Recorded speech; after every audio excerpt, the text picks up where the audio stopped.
तो गाइस आज का टॉपिक काफ़ी इंपॉर्टेंट टॉपिक होने वाला है, क्योंकि इंडिया में जो मेनली देखा गया है कि कंस्ट्रक्शन एक इम्पॉर्टेंट पहलू है। मतलब घर बनाना एक इम्पॉर्टेंट पहलू लिया जाता है, कोई भी फैमिली रहेगी तो हर जगह अभी घर बन रहे हैं। मतलब अभी जो डेवलप हो रहा है इंडिया, तो अभी नई नई स्कीम्स भी आई हैं गवर्नमेंट की घर बनाने की, तो बहुत ज़्यादा घर बन रहे हैं।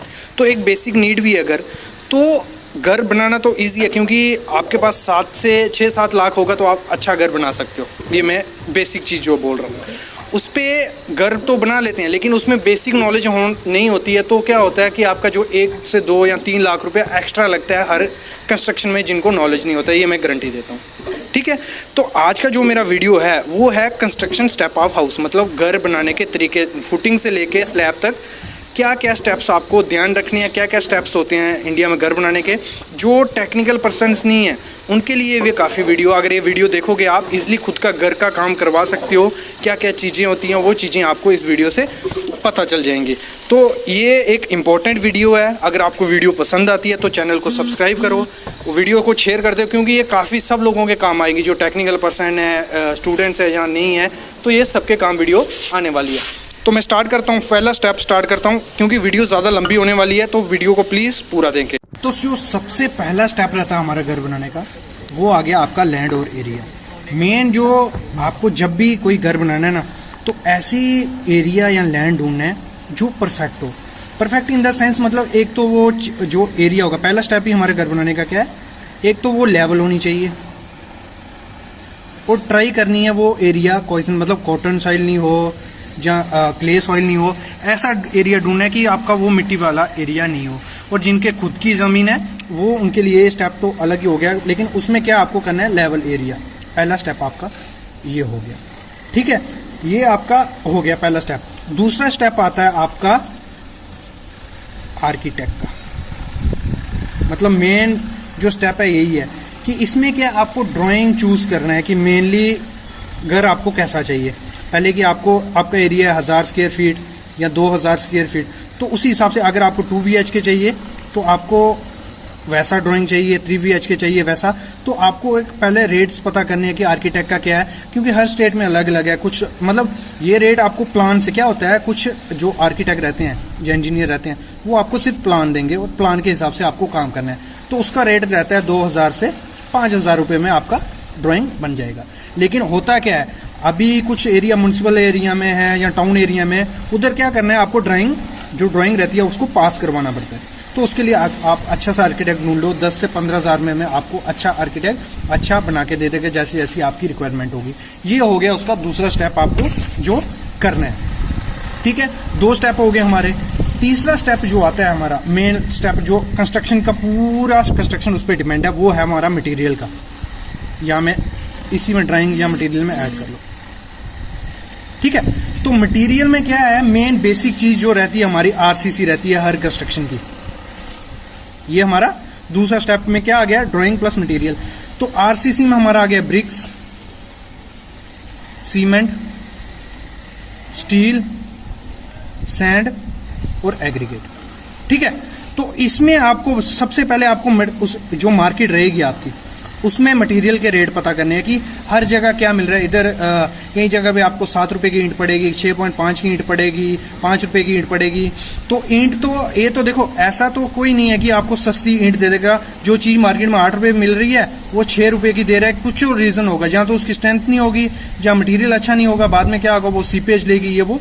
तो ये चीजें पहले आपको ध्यान देनी है हर कंस्ट्रक्शन में, कि आपका जो मटीरियल है उसके रेट्स, उसकी क्वालिटी, ये सब चीजें आपको पता कर देनी है। क्योंकि सीमेंट क्या है, आजकल क्या हो रहा है कि सीमेंट क्या बोलेगा कि हम ब्लैक में दिला रहे हैं या सस्ता सीमेंट दिला रहे हैं, तो उसमें क्या होगा, वो सीमेंट आपका फेक भी हो सकता है। मतलब डुप्लीकेट बैग वैसे ही कवर होगा, लेकिन जो मटेरियल होगा उसमें वो फेक हो सकता है। ठीक है, दूसरे आ गया स्टील। स्टील में भी यही किया जा रहा है, क्या होता है कि जो स्क्रैप रहता है उसको पिघला के उसमें कार्बन ऐड करके ये स्टील आपको मार्केट में बेचा जा रहा है। ब्रांड थोड़ा बहुत चेंज कर दें तो आपको लगता है जेन्युइन ब्रांड है, टाटा का है, टिस्कॉन का है, जहाँ जिंदल का है। तो ये भी धोखा दिया जा रहा है मार्केट में। तो जब भी आप मटेरियल में, जैसे मैंने कहा, मेन चीज है ये आपको ध्यान देना ही देना है। सैंड आपको प्रॉपर यूज करनी है, एग्रीगेट। अगर ये आपका RCC मटेरियल अच्छा होगा तो आपका घर बेटर बनेगा। ये मैं इसलिए नॉलेज दे रहा हूं क्योंकि ये काफी इंपॉर्टेंट चीज है। ठीक है, अभी बात आती है हमारी एरिया हो गया, ड्राइंग होगी। अभी बात आती है कि हम इसको घर को कॉन्ट्रैक्टर से बनाएं या खुद बनाएं, या क्या मतलब इसका क्या अच्छा वे क्या है। देखो, पहला है कि अगर आप कॉन्ट्रैक्टर को दोगे बनाने में, एक तो आपको वो घर महंगा पड़ेगा, ठीक है।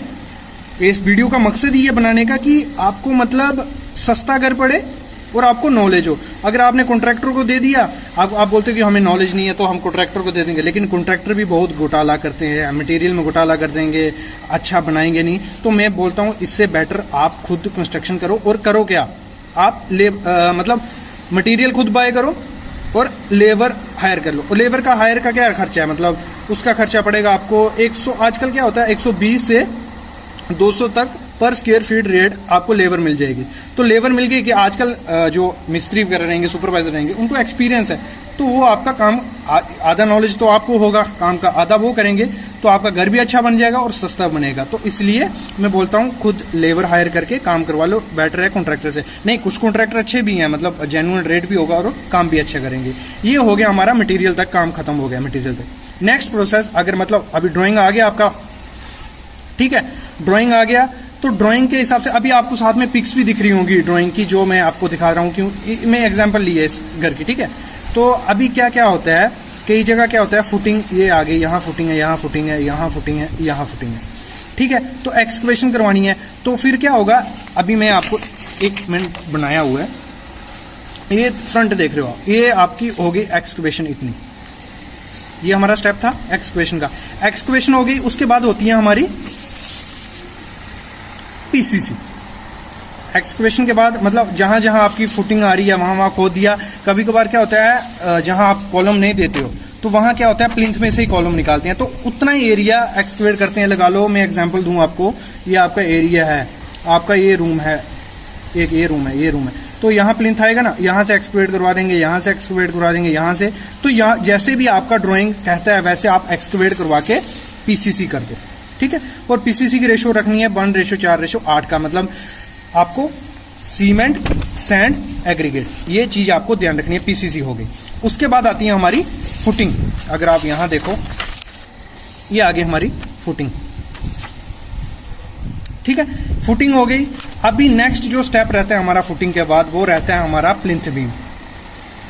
ये रहा हमारा प्लिंथ बीम का नेक्स्ट स्टेप। तो इस स्टेप में मेन चीज आपको क्या देखनी है, देखो ऐसे कोई दिक्कत नहीं है, प्लिंथ बीम सब बताते हैं कि प्लिंथ बीम के बाद आपका कॉलम करेगा, उसके बाद ब्रिक वर्क होगा, लेकिन इसमें जो मेन चीज जो आती है वो है हमारी डीपीसी। कभी भी आपको डीपीसी नहीं भूलनी है। मतलब अगर घर की आप लाइफ चाहते हो, मतलब उसकी अच्छी लाइफ रहे, तो प्लिंथ बीम का बाद हमारा नेक्स्ट स्टेप जो इसमें मैंने आपको जैसे दिखाया है वो क्या है, डीपीसी। और ये काफी जो आपको आप यूट्यूब पे वीडियोस देखोगे या कुछ भी, तो ये स्टेप वो आपको नहीं बताएंगे, ये मैं आपको बताता हूँ, ठीक है। डीपीसी आपको करनी है, डैम प्रूफ कोर्स, इस पे वीडियोस हैं, जो स्टेप मैं सब बता रहा हूँ ये आपको वीडियोस हमारे चैनल पे मिल जाएंगी, एक्सप्लेन किया हुआ है। हमारी डीपीसी होगी। उसके बाद चूज आता है हमारा ब्रिक वर्क और कॉलम। मतलब ब्रिक वर्क बोलो, आपको अगर डबल एसी ब्लॉक यूज करनी है वो कर सकते हो, कोई दिक्कत नहीं है, दोनों में दोनों बेटर है। मैं बोलता हूँ रेट का भी और ऐसे भी कोई भी यूज कर सकते हो आप। आपको करना, और होता क्या है, कॉन्ट्रैक्टर क्या करता है, पहले या तो ब्रिक वर्क कर लेगा, उसके बाद कॉलम करेगा आपका। तो ऐसा नहीं करना है। मतलब अगर खुद आप घर बना रहे हो ना, तो अगर आपको खर्चे से बचना है तो पहले कॉलम खत्म कर लो, उसके बाद ब्रिक वर्क करो, वो बेटर है, कोई दिक्कत नहीं है। जहां ब्रिक वर्क कर लो फिर कॉलम करो। ये मत करना कि साथ में ब्रिक वर्क भी कर रहे हो और साथ में कॉलम भी उठाते जा रहे हो, तो वो आपको महंगा पड़ेगा, ये ध्यान देना। ब्रिक वर्क हो गया, देखो ये हमारा फुटिंग हो गया, एक कॉलम ऊपर चढ़ गया। और एक चीज मैं बताना भूल गया कि क्या होता है, कभी कभी क्या होता है कि जो ग्राउंड लेवल है वो डाउन होता है। आपको क्या करना है, आपका जो प्लिंथ लेवल है वो ऊंचा करना है कि आप बाद में अंदर पानी नहीं घुसे या रोड नहीं आ जाए। तो उसमें क्या होता है कि मेरे को क्वेश्चन भी पूछेंगे, तो हम वहां ब्रिक वर्क कर सकते हैं, तो कोई दिक्कत नहीं है, आप ब्रिक वर्क कर लो। जहां आपका जो प्लिंथ का लेवल है वो क्या करो, नीचे फिलिंग करके प्लिंथ का लेवल उठा लो, वो भी कोई दिक्कत नहीं है। आप जो ब्रिक वर्क करना है वो करना है, जो भी कर सकते हो। उसके बाद प्लिंथ बीम करो, डीपीसी करो, फिर अपना जो वर्क है ब्रिक वर्क और कॉलम का स्टार्ट कर दो। ये हो गया हमारा एक। अभी उसके बाद क्या होता है, एक आता है कि जैसे आप देखो, अभी मैंने यहाँ हम पहुंचे ब्रिक वर्क में और कॉलम में, ये हो गया। अभी आता है हमारा लिंटल। मतलब लिंटल इन द सेंस यहाँ आपका दरवाजे, एक होता है कि कभी कभी क्या होता है दरवाजे साथ में लगा देते हैं ब्रिक वर्क के साथ ही, उनके जो एंकरेज होती है वो अच्छी हो जाती है, तो साथ में लगा के उसके बाद उसमें जहां जहां दीवारें उठी है, मतलब यहां से आपको कितना हाइट तक ले जाना है, 2400 तक आपको मैक्सिमम लेना है। उसके बाद आपने चारों तरफ क्या कर देना है, लिंटल प्रोवाइड कर देना है। ये नहीं है कि दरवाजे के ऊपर ही दो, अभी ज्यादा इंपॉर्टेंट है क्योंकि आगे आगे आगे जो कंडीशन है, एटमॉस्फेयर जो इन्वायरमेंट है वो हार्श होने वाला है, तो अर्थक्वेक वगैरह या जो भी बाद में दिक्कत आएगी, इसलिए आपको स्ट्रक्चर आपका एकदम करेक्ट होना चाहिए। तो आप क्या करो, लिंटल चारों तरफ प्रोवाइड कर दो, जहां जहां आपकी दीवारें आती हैं वहां आप लिंटल प्रोवाइड कर दो, ठीक है। लिंटल हो गया, उसके बाद क्या आ गया हमारा, थोड़ी सी ये लिंटल आ गया, ठीक है। उसके बाद थोड़ी सी दीवार चढ़ा के बीम और स्लैब, ये हो गया हमारा 10वां स्टेप, मतलब 10 स्टेप आपके कंप्लीट हो गए। अभी उसके बाद जो स्लैब होगी, उसके बाद ऊपर आपको ग्रिल करनी है, पैरापीट करके खत्म कर दो। ये आपकी स्लैब होगी, यहाँ आपने पैरापीट यहाँ वो कर दी, ठीक है। जो 1 मीटर करनी है या 3 फीट बोलो, इतनी करके खत्म हो गया। अभी हमारा अगला काम जो रहता है वो रहता है हमारा इलेक्ट्रिक प्लम्बिंग कर लो या डोर विंडो, पहले वो ये आप पे डिपेंड है कि आप कोई भी इसमें से स्टेप ले सकते हो। तो मैं बोलता हूँ इलेक्ट्रिक प्लम्बिंग कर लो, क्योंकि तोड़ फोड़ जो जरी वरी मारनी रहती है, प्लम्बिंग घुमा लो उसको अच्छे से जहां जहां घूमती है। उसके बाद आप डोर कर लो, कोई दिक्कत नहीं है, ठीक है। ये चीज आपको ध्यान रखनी है। अभी हम बढ़ते हैं आगे, हमारा जो अगला स्टेप रहता है, मतलब डोर विंडो लगा दिए, प्लम्बिंग हो गया, मतलब जहां जहां आपकी घूमती है इलेक्ट्रिक वायर, वो आपको ड्राइंग में दिया रहेगा अगर आपने अच्छी ड्राइंग बनाई है। तो उसके बाद हमारा स्टेप रहता है प्लास्टर कर दो, ठीक है। एक्सटर्नल इंटरनल प्लास्टर कर दो। प्लास्टर के बाद हमारा रहता है टाइल मार्बल का, तो वो आपको जो बेटर लगे। और प्लास्टर में भी आजकल बहुत चीजें आ रही है कि आपको स्टुको करवाना है, जहाँ जो दाना वाला रहता है, जो आपको अच्छा लगे वैसा आप करवा सकते हो, ठीक है। नेक्स्ट टाइल या मार्बल चूज करने में तो इस पे वीडियो है, तो ये आप पे डिपेंड है। टाइल थोड़ी अच्छी दिखेगी, मार्बल की लाइफ ज्यादा होगी, तो इन दोनों की अपनी अपनी खासियत है।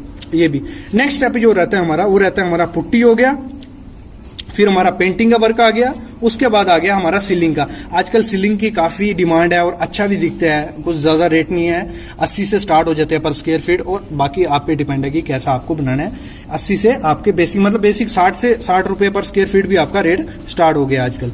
तो जैसा आपको पसंद है आप बना सकते हो, ठीक है। ये बेसिक स्टेप है, कुछ ज्यादा इसमें है नहीं है दिक्कत घर बनाने में, लेकिन आपको मटेरियल का नॉलेज होना चाहिए, आपको स्टेप्स पता होने चाहिए, और मेन चीजें तो आपको डिसीजन मेकर होना पड़ेगा। ये हमारी पहले एक्सपेशन की, फुटिंग की, कॉलम उठाया, अगर आपको प्लिंथ ऊपर करना है तो ब्रिक वर्क करके प्लिंथ किया, डीपीसी की, उसके बाद आपने एसीसी ब्लॉक या ब्रिक किया, लिंटल किया, उसके बाद बीम और स्लैब करके आपका कंस्ट्रक्शन का पूरा काम कंप्लीट हो गया। तो ये बेसिक स्टेप रहते हैं, कुछ ज्यादा इसमें दिक्कत नहीं था। तो आपको कोई भी दिक्कत आती है आप कमेंट करो, मैं उसका रिप्लाई आपको जरूर करूंगा। Thank you guys.